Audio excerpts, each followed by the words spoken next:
All right, good morning, everyone. Today we're going to be talking about API views and testing. So our end state for today's lesson will be to create a Django application that will leverage class-based views through Django REST Framework's API view to generate JSON responses for both Pokemon and Move models. So we're finally going to see the whole process of, hey, a request is being sent and a response is being received, how everything starts talking to one another. Then we'll start going over the different highlights of today, which are URL endpoint naming conventions. So these are important for us to know before the day is over. Connecting URL patterns to views, constructing a class-based view, how to read tests for resolving URL endpoints. Now, the reading of test cases in this case is going to be very important since the majority of your tests will look very similar to what we're going to be learning today for your assessment. In part one of our lecture, we're going to cover what are API views. We'll also go over URL naming conventions for RESTful APIs, and we'll talk about function-based views versus class-based views. At this point, does anyone have any questions over the material that we'll be covering in part one? All right, fantastic. Let's go ahead and get this started then. So a RESTful API, get all. So what is a RESTful API? Here we can see this diagram where we have our application sending a request towards a RESTful API. That RESTful API connects to the web server. That sends a request to the database. Data sends back a query set that gets serialized and turned into JSON information, which gets back to the RESTful API and then back to the user. Does anyone have any questions about that process? I think we've been breaking down this process on a daily basis, right? All right, awesome. So the web application, think about Facebook or Instagram. All the information we see on our screen is not already loaded in the application. Instead, when you open the application, a request is sent to grab all the posts that may pertain to you to then render it in HTML for the user.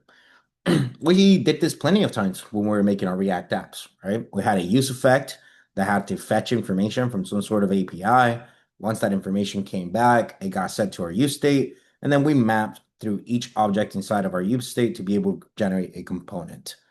Well, that's what this process is talking about, right? Now, when you open up Facebook, there's some sort of function that's making an HTTP request to a RESTful API that's being hosted somewhere on the internet. In this specific example, we're talking about a GET request to a URL that may resemble something like this. So here we can see the HTTP facebook.com. So up to this point, this is just the root URL, right? We can see the HTTPS maybe. So this is the protocol that we'll be utilizing.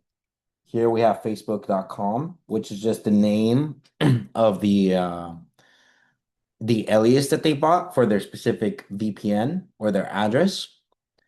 And everything to the right-hand side is written by developers.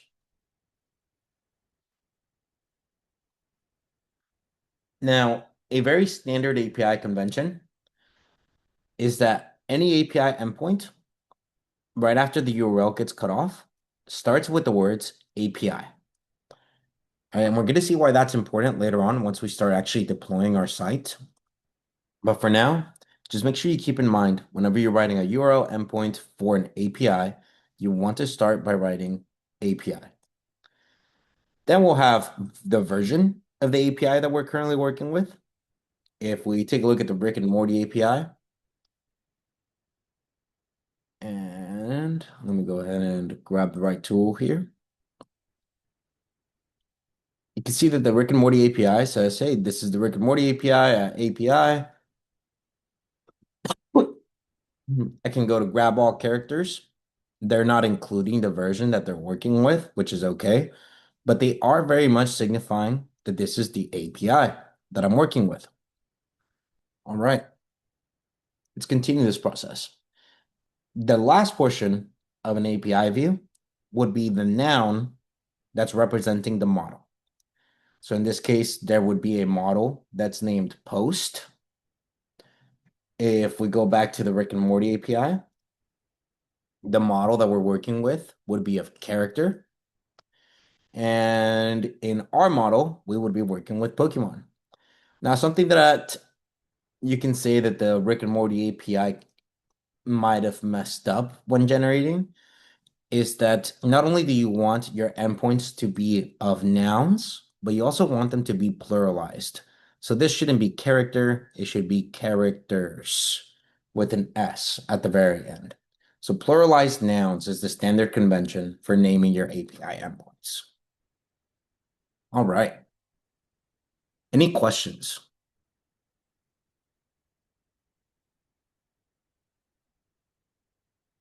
Let's hear it, Tom. Just to reconfirm, it's a pluralized noun because standard convention is to make our tables singular, correct? That's right, yes. Okay. All right. So now we go into the web server. So the web server is actually our Django application. So the Django application will receive the request that is set to the hosted endpoint, and then that passed to the server hosting handling these URL endpoints. Facebook is loading and waiting for the server to send back a response with all the posts and information it wants to show to the user. So this is where from the React side, we hit our async and await, right? We created a asynchronous function that would fetch data. Our GET request goes out, and now we're at the point where we're awaiting the server to generate a response. Well, on the server side, I read the URL endpoint and I tie it to the appropriate API view. That API view is going to send a request to the database. So the server may or may not query the database to get, put, post, or delete data depending on what the user is requesting. The Facebook server queries the database to grab all of your friends, recent activities, ads, and other information. It formats it in the correct response type in JSON response and in whatever way it wants to um, render for the front end application. And then it sends back that JSON response to the front end that wants to render it. This allows the application to then iterate through each object and generate a component. All right, any questions there?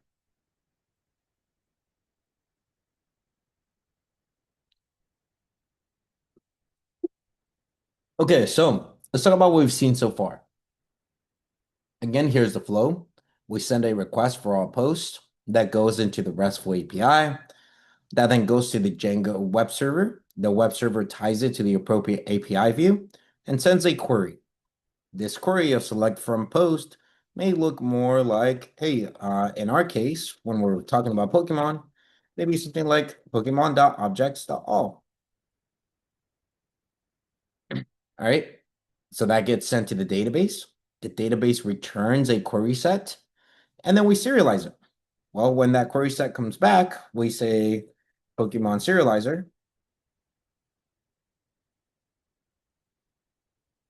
takes in the Pokemon, and we grab that data component.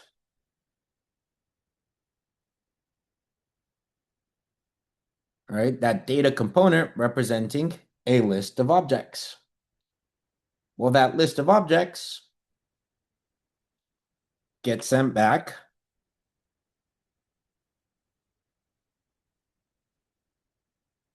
and gets rendered onto the web application. Right, and this allows the web application to do the whole Pokemon.map, where for every Pokemon, we may render a Pokemon card.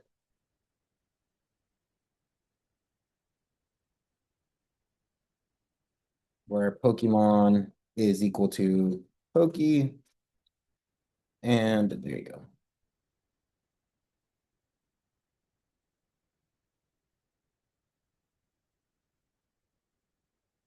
All right, so now the information comes back. We iterate through that use state to be able to enter each one of them. Up here, this may look like axios.get, where we have HTTP, localhost 8000, API/Pokemon.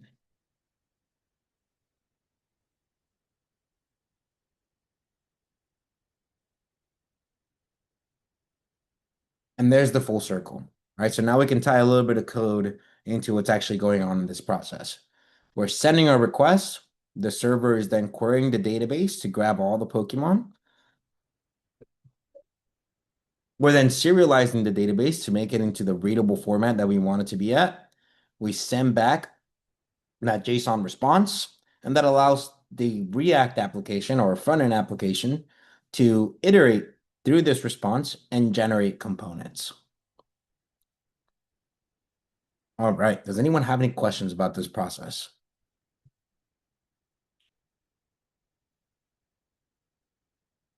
Okay, awesome. Let's go ahead and take a look at what's next then. Okay, so it doesn't seem like there's anything else in our slide deck. Now it's time to actually start writing some code. So let's go ahead and get started and let's see how we can connect our API views into our Django REST framework application. Okay, so here's my application. Nothing has changed from yesterday. We can see I have my Move app, my Poke API project, and my Pokemon app. I'm going to go ahead and start with the Pokemon app here. And you can see that there's no URL patterns. Oh, let's take a look at our diagram here. When a request is sent, the very first application to handle that request will always be my project.settings, right? Or my project directory. In this case, at the URL patterns. Well, we've already interacted with URL patterns before. We saw this yesterday where we had a couple of URL patterns and we tied them to some function-based views. Well, now I'm going to start working with different views on different applications. So I actually want to tie them together. So let's go ahead and start working with that. I'm going to go into path of API slash, and let me put this to sleep, version 1 slash Pokemon. So this is the version 1 of my Poke API. It is an API endpoint, so it's distinct from anything that's returning HTML. Right? All of these above are returning HTTP response. These are going to return JSON response because they are API endpoints. And then I want to tie it. Well, for now, I'm just going to say that I want to tie it to my Pokemon app dot views. All right, this is ideally a view that's located in my Pokemon app. And we're going to talk about how to connect the dots now. I'm going to come back to my Pokemon app. You can see that in my Pokemon app, I have a views file. In this views file, I'm going to say from Django.http. I want to import HTTP response. And here I'm just going to make a function named all Pokemon that is going to take in a request. That's what turns it into a view. And I'm just simply going to return an HTTP response that says get all Pokemon. So now I've created this view. And I want to tie this view to my URL patterns. Well, as my project grows, I may have multiple views and multiple URL endpoints that tie to my Pokemon app. So you want to repeat that single responsibility principle, right? Where I want all of my URLs for my Pokemon app to exist within my Pokemon app. So I'm going to go ahead and create touch Pokemon app urls.py. Notice that my Pokemon app does not have a urls.py. So that's why I'm creating one. All right. So now I'm going to come over to my apps urls.py. And in here, I'll go ahead and say from Django.http, or excuse me, .urls. Let me make sure I know where I'm grabbing this from. It is from .urls. That's what I'm looking for. .urls. I want to import path. And then I'm going to specify URL patterns. Well, at an empty path, I would like this to be connected to the view of all Pokemon.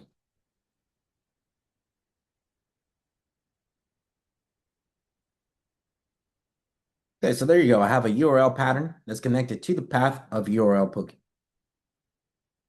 But as of right now,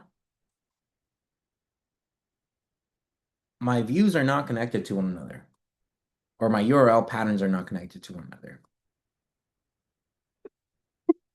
If I come down below, we can see here on line 41 that I do have a path for API v1 Pokemon, and I would like that to trigger all of the paths that are included in urls.py. How can I do that? All right, because as of right now, they're not connected to one another. Well, I would want to import a function named include,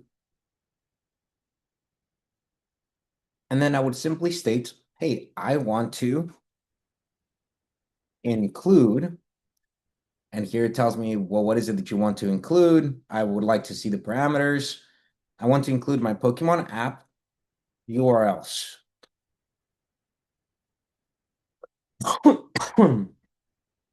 So by doing so, information is going to come in. The request comes in. It goes to the project. It reads API/v1 Pokemon. And then it says, all right, well, from there, what do you want me to do? Well, I want you to take a look at the file of Pokemon app URLs. So now, within our URL patterns,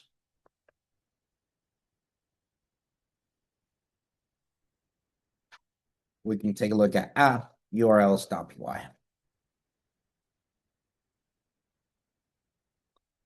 And that connects it. Well, that means that all URL patterns here are prepended by HTTP localhost at port 8000 API/v1/Pokemon.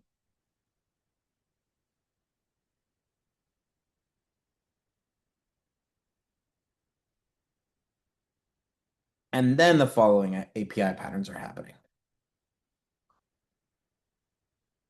All right, let's take a look at what this looks like. Let's run the server.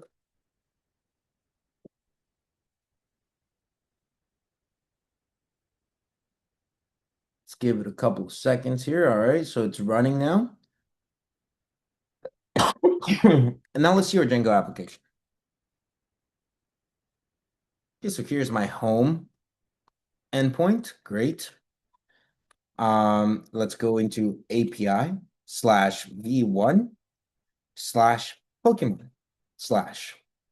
And now we can see that I get an HTTP response of get all Pokemon. So the request is sent to the project settings. Within the project, it's recognizing this URL pattern of API/v1/Pokemon. And yes, this is pluralized. The pluralized version of Pokemon is Pokemon. And then we want to include our Pokemon app.urls. That comes over to our Pokemon app.urls. It sees that there's nothing after that and connects it to the view of all Pokemon, where the view of all Pokemon just simply returns an HTTP response stating get all Pokemon view. Right, so a little bit of connecting the puzzle there and following the dots. Let me go ahead and open that up for questions at this point. Does anyone have any questions over how this request is being processed and a response is being returned? Go ahead, Tom. You said that it did not have a URLs file, so you had to create one, That's right. Yes, and it was within the app, not the project, right? that's correct. Okay. All right. Any other questions? Go ahead, Chris. Yeah, so I guess this is more of a way to organize your page and what views you want to have on that one page. Yeah, it's more of a way to organize all of your URL patterns and make sure that everything stays isolated. Yeah. All right. Any other questions?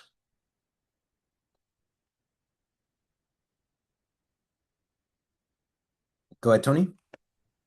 So just I guess probably looking ahead, but the URL patterns, is that pretty similar to what we did with like the React router when we Very build out similar. all of the endpoints in there? Yes, that's going to be very similar.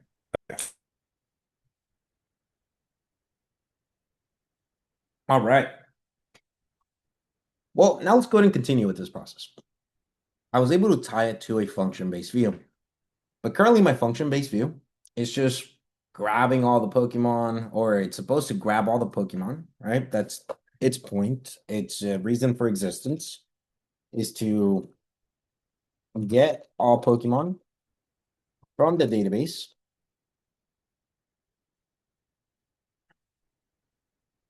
It's then supposed to serialize all Pokemon and then return a list of objects representing the Pokemon as a JSON response.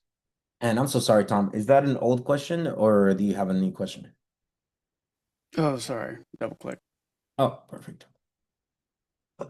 So now let's work through this process.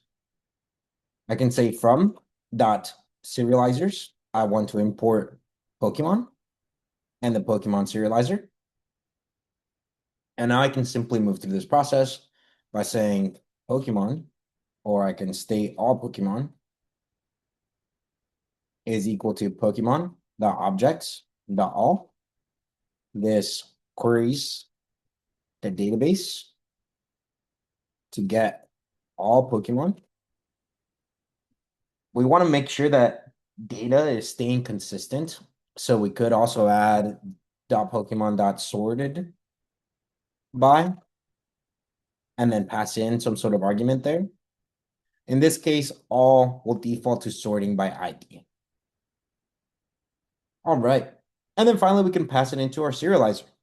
So now I can say serialize Pokemon is equal to Pokemon serializer, where I'm passing in all of my Pokemon, many equals true, because in this case, we want a list of objects. So this gives me access to, or excuse me, it serializes all query sets.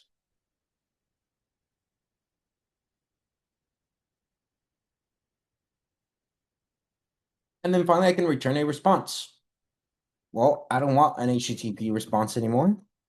I actually want a JSON response. So my JSON response can look something as such. It's a JSON response, serialized Pokemon, dot data. All right. Let's make sure that my server is still running here. Okay, it looks like my server is running. I'm going to go ahead and refresh the page.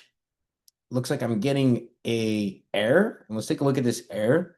It says, in order to allow non-dictionary objects to be serialized, set the safe parameter to false.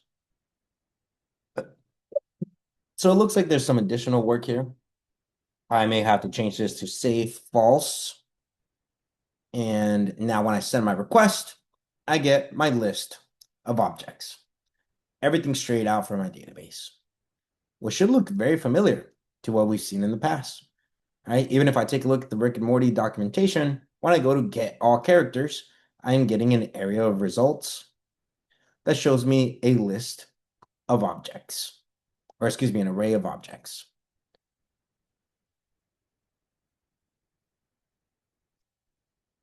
So now we type the whole enchilada, right? We are able to receive a request. All right, this is the request that's coming in from Google Chrome. I'm able to query my database. I am now able to serialize said data and then return my serialized data within a JSON response.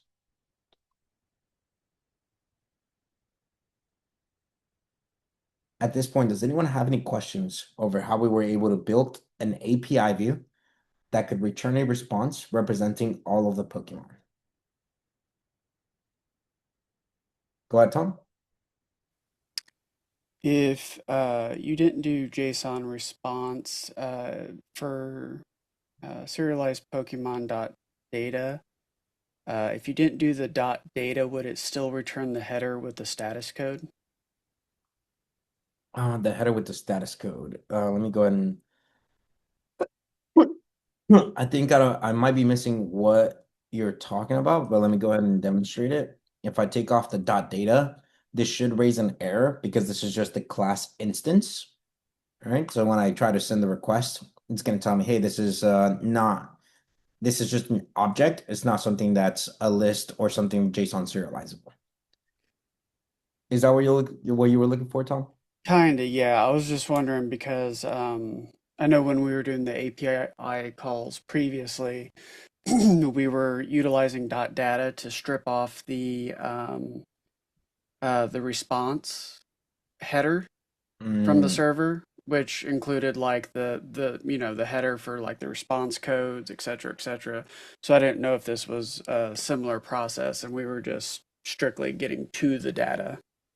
I see. Okay, so what you're referencing to is when we were working from the Axio side, when we received a response from the server, we wanted to see the body of the response, right? Right. And that's when we were accessed through data. That's I guess it's so that's a separate process, right? That one is from the Axio side as to how it's handling the response. In this case, dot data is representing an attribute that lives within the class of Pokemon Serializer.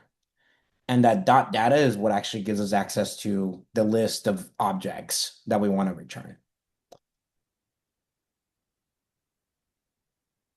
All Gotcha. Would um would server right. API communications still include headers the same way that like Axio would? It would, yes. And we're going to see that tomorrow. Oh, okay. All right. Fantastic. Any other questions?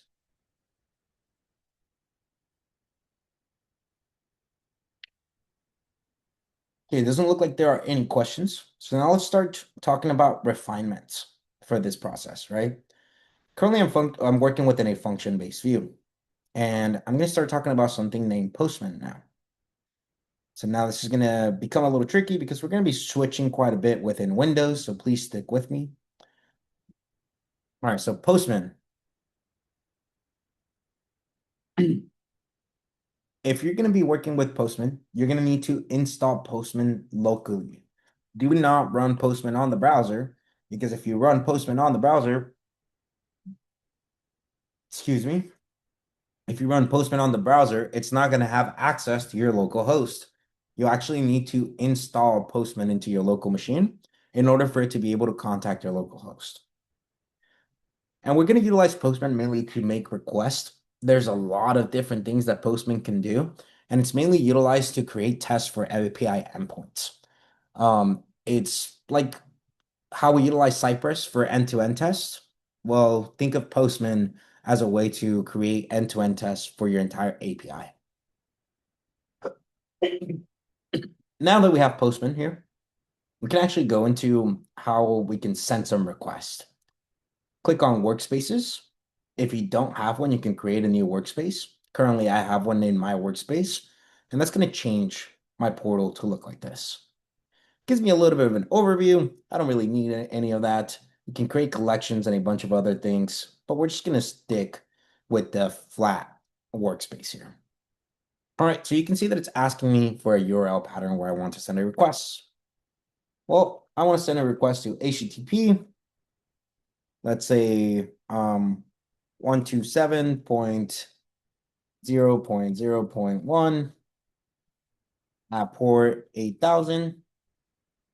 All right, if I send this request, I would expect to get back home. So this is from my server. You can see that I was able to process that GET request and return an HTTP response. All right, we built this out yesterday when we created the home response. So that's what we're seeing there. Oh, I apologize. Gonna go back to Postman there. So now I can go to API/v1/Pokemon. And then I can send my request. All right. So there's all of my requests being demonstrated. I have my Django request. showing all of my information. Okay. But when we're creating a RESTful API, different methods should create different actions. For example, HTTP methods fall down here in this drop-down menu. You can see that we have post methods, we have put methods, and delete methods, which is everything that we're going to work with while here at CodeBoost. And each one of them should generate a different type of response and generate a different action within the database. But in this case, in my function-based view, if I were to write a delete request and send that request, well, you can see that I get some sort of error where it's telling me, hey, this is a 403 forbidden. You can't do that. Well, I never specified that in my delete request or in my function. If I send a put request, I also get 403 forbidden. Okay, so now there's a couple of different things that are happening that I'm not sure I fully, why am I being blocked, right? Why don't I have the control to be able to change this information and have it return different responses when I want it to? Well, it's because as of right now, we're working with a function-based view. Excuse me. And there would be quite a bit of different processes that I can do here. I can add a decorator that would say disregard 403 or disregard cookies to be able to access the rest of my information. And I could really find a workaround to just work with function-based views, but it would be quite troublesome. So instead, we're already working with Django REST frameworks. What I'm going to do is I'm going to utilize API views. So I'm going to say from Django, or excuse me, from REST framework dot views. I want to import API view. Now this API view is a class, and let me go ahead and quickly fix my Python interpreter.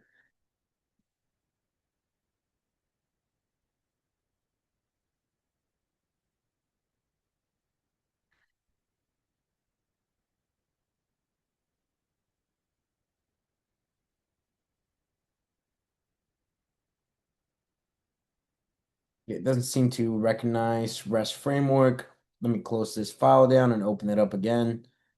There you go. All right, so now we can see that API view has been imported. Now I'm just going to change this from a function-based view to a class-based view. So instead of all Pokemon, this should be the class, excuse me, of all Pokemon. And they should inherit from API view. Now, classes still have methods. In this case, our methods are going to specify the HTTP method that we're going to be responding to. Just like any object in OOP, we always want to utilize self as our very first argument. We can see that we're still processing the request and returning information. Now I have an error down below. It's telling me, hey, there's no such thing as all Pokemon. And that's true. I no longer have a function named all Pokemon. So I have to make sure that I update my URLs file.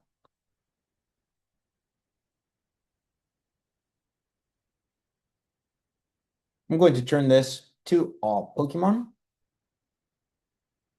And now that I've turned it into all Pokemon, here we have your URL pattern has an invalid view passed all Pokemon as view instead of all Pokemon. So Django already knows kind of what's going on here. It's saying, hey, you're trying to pass me a class, and I can't utilize a class to be able to interpret information as view. I need you to pass it to me as a function. So we're going to simply just utilize this as view method. The as view method comes built in from the API view. And that's what allows Django to process this class as a function. Well, let's see what happens. All right. I wonder if anything changed. I send my request. When my request gets processed, the same exact response comes in. So what was the whole point? What exactly did I change here? Let's come back over to Postman. Again, I send my GET request. Everything works perfectly fine.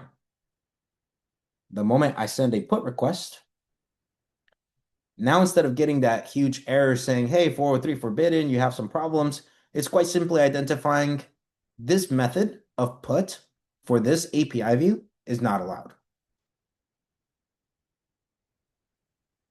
And it's giving me control over what to respond for each independent method. And so here we go. Get is the only method that has been defined. So it's the only method that's returning information. All right. Does anyone have any questions over why we're working with class-based views over function-based views?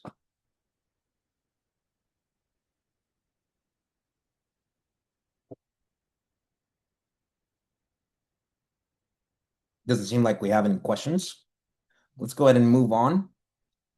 Now that we can view all Pokemon, let's actually be able to view all moves as well. Well, I can come back over to my project URLs. And here I can specify, I want there to be a path that will go to API/version1/moves. This path should include my move app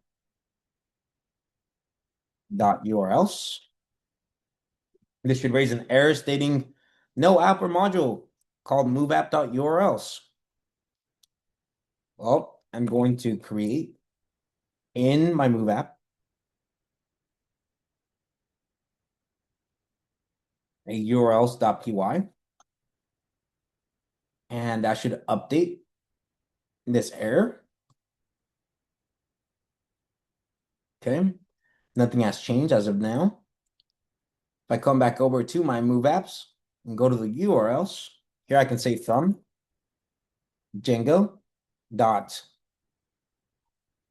URLs. I want to import path.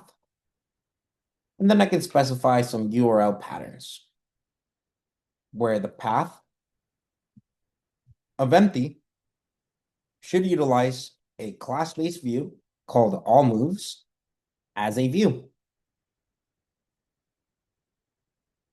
And finally, I can say from .views, I want to import all moves. All moves doesn't exist yet. I can come over to my views. Here I can say import, from REST framework .views. I want to import API view. I can move on to from .serializers.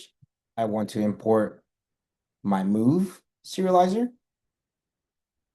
and the move. Finally, I can make a class of all moves that inherits from API view. It should have a get method for responding to get requests, self, which is in reference to the class itself, request, which is the request that I'll be receiving from the browser. I can then grab my moves by saying move.objects.all, serializing the moves by specifying that I want to utilize my move serializer to grab the moves and state that there's many of them coming in. And then I can return a response. Now we're utilizing Django REST framework to return information. Instead of processing everything through a JSON response, I want to say from REST framework dot response, I want to import response. And now I can utilize response to return my serialized moves dot data. All right, let me go ahead and kill my server there. I'm gonna run it again. Everything seems to be working. And let's take a look at what the difference is. Because currently, now I have two different types of responses that I'm utilizing. If I come over to my Pokemon app and take a look at the views here.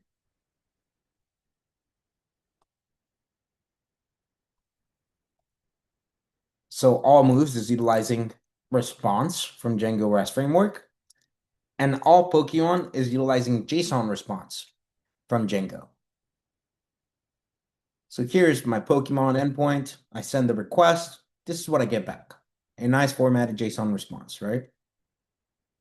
Well, now what happens when I go to moves for all moves?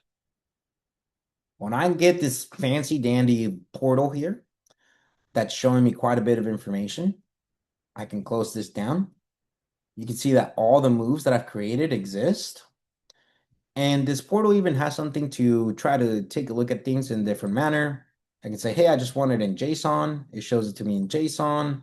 I can click on API. This is the API format that is showing up.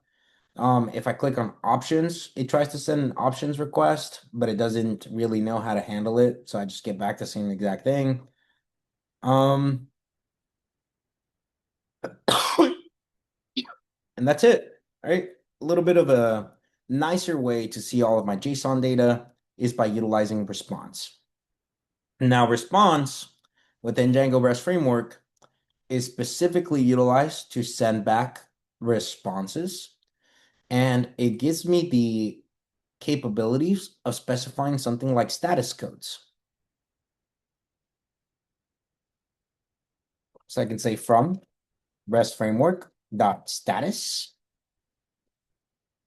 import HTTP 200 OK. And now I can define, hey, the status that I want to return is of HTTP 200.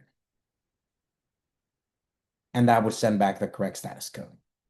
Now, by default, it's going to send back 200 OK.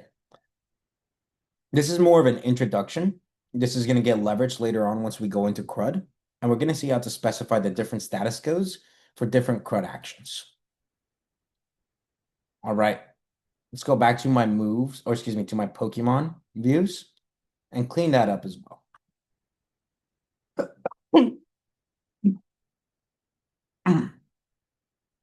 So here I'll say from REST framework dot response. I want to import response. And then from REST framework dot status, I want to import HTTP 200 OK.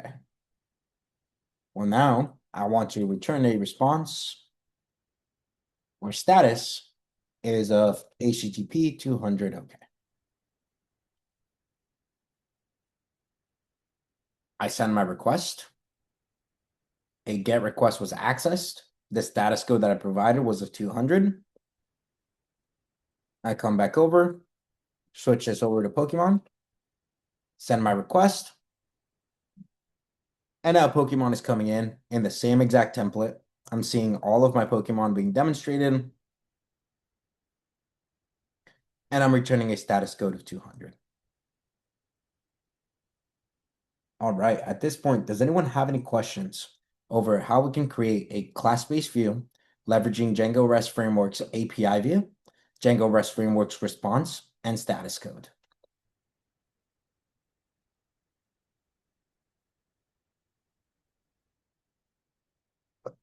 All right, if no one has any questions, I'm going to go ahead and stop our recording here.